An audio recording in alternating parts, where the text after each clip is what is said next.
folk psychology the starting point?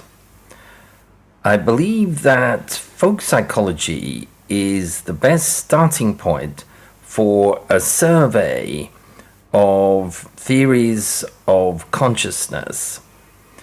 This is because the term folk psychology refers to our everyday common sense thinking about our own mental states and those of other people. Folk psychology comprises folk theories of mind and consciousness, which, in my view, are a better place to start examining these topics than traditional philosophical ideas in this area. This provides two particular advantages. Firstly, as with other folk theories, such as folk physics and folk medicine, when modern science enters their domains, the question arises as to how much of the folk theory can be adapted and absorbed, and how much has to be simply abandoned. As we shall see, the answer for eliminativist philosophers is all of it, whereas other researchers have been more optimistic regarding the future of folk psychology. Secondly, there's also the consideration that any theory of consciousness has to compete not with an existing scientific theory, but with folk psychology.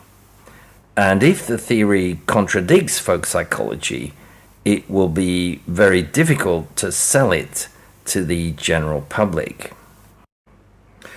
I'm going to argue in my course that folk psychology is composed of two distinct components. The first is evolutionary psychology.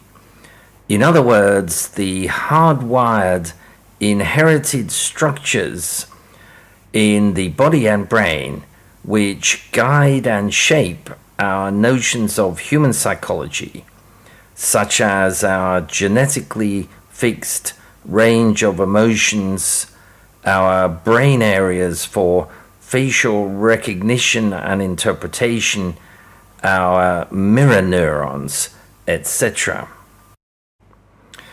I'm calling the second component of folk psychology Ethnos Psychology. This consists of all the memes and theories about mind and consciousness in the culture which you happen to have been socialized into. In modern Western culture, it can be argued, our ethnopsychology can be more or less equated with Cartesian dualism.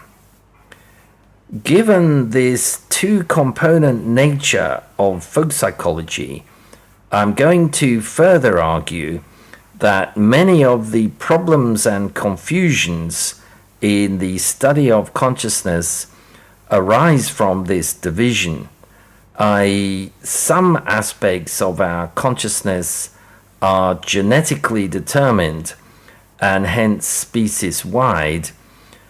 Others are culture-bound and consequently limited to particular cultures. The problem is to determine where this division is.